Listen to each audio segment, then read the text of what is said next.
All right, we are back with another news feed here for you, and today, starting it off, Bronco6G.com has this on here. It is basically Ford again. Ford denying warranty on another two-door rear window defrost connector broken. And the part that pisses me off about this is something so simple and easy for them to fix, and again, denying warranty. This guy took his 22 Wildtrak, which is not a cheap version of a Bronco, but he took in his 22 Wildtrak. Friday, get the wiper motor software update and a rear window defrost connector repaired as it come detached from the rear window. The dealer was able to quickly update the software and inform me that Ford requires the rear window to be replaced instead of reattaching the wire. Why? I don't get it, but anyway, dealer said they were going to order the glass, take 3 to 5 days to arrive, so out the door I went, expecting to hear back from them later in the week. Later that afternoon, the dealer called me and said that Ford denied the warranty.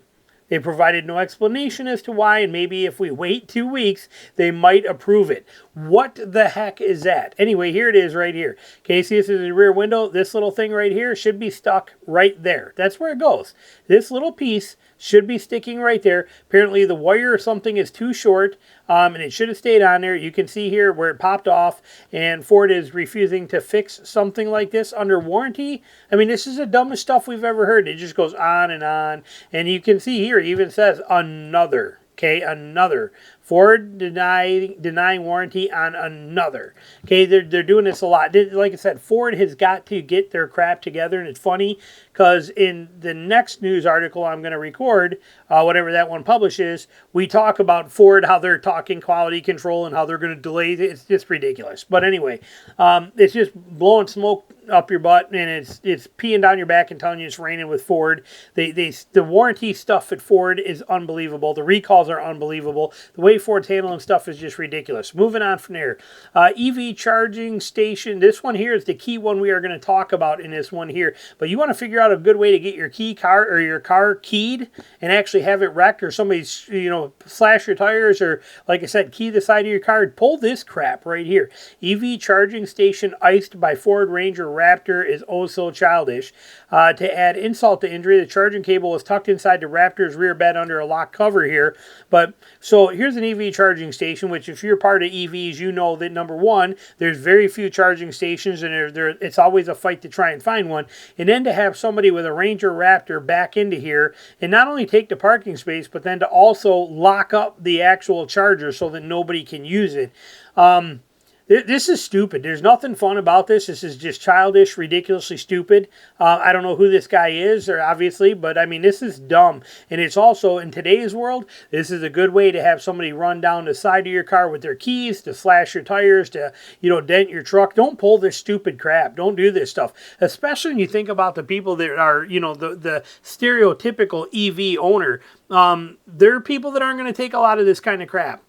Look at the days of, protests, and look at the people that sit in the middle of the road, and look at the way activists are and all this kind of stuff today. You don't want to be playing these games. Pulling stuff like this not only is stupid and rude, and not called for and not funny, but it's a good way to get your vehicle wrecked. Here, you go pulling this kind of stuff. I mean, I would not feel bad for this person if somebody came by and popped, or, I'd be bummed if they keyed his car because of the cost of that. But you know what? Replacing a $300 tire for this, like I said, I'd laugh if somebody came in and slashed one of his tires and dropped it right there on the spot. Is a point to be made here. This stuff is unbelievable that people would pull this kind of crap, but it shows you the type of people that are available in the world today. The article just goes on to show you that he locked up all he locked the charger in the bed of his truck and blah blah blah, and here it is. But I mean, like I said, what an idiot. This stuff is unacceptable, to play stupid games like this kind of thing. And like I said, good way to get your car wrecked.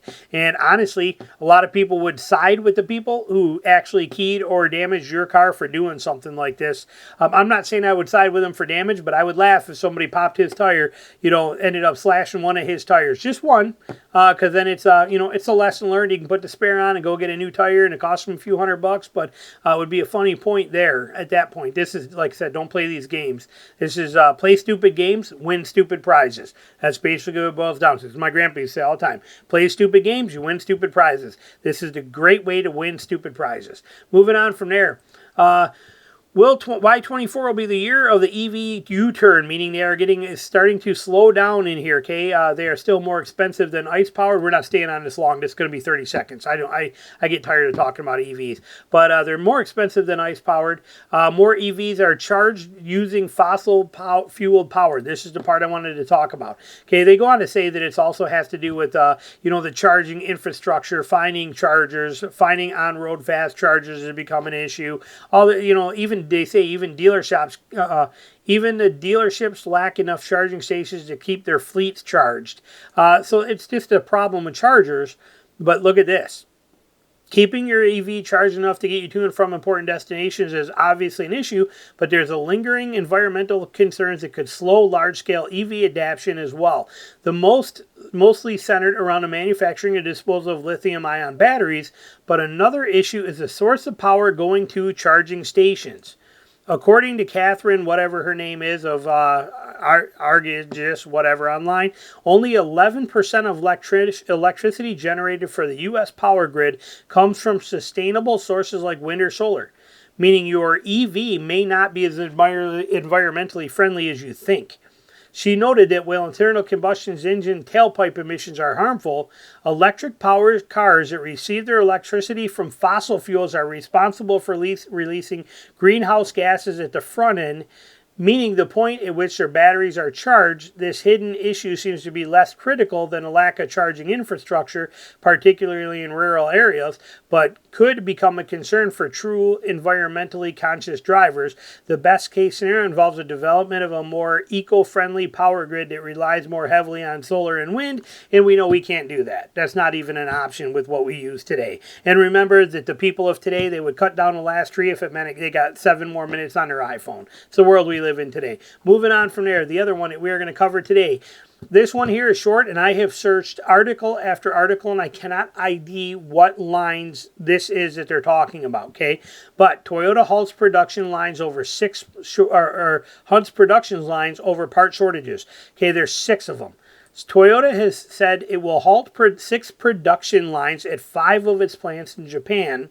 We don't know what those are. They won't tell us. Okay, they don't tell. And like I said, I went to Reuters, I went to Yahoo. I've looked at every article of this, trying to find out which actual models of vehicles are being shut down. It won't. Nothing tells me anything. It also will not tell me what the part shortage is. It says the automaker attributes the pause to part shortages. And it said it would decide if it would resume production at the end of the week.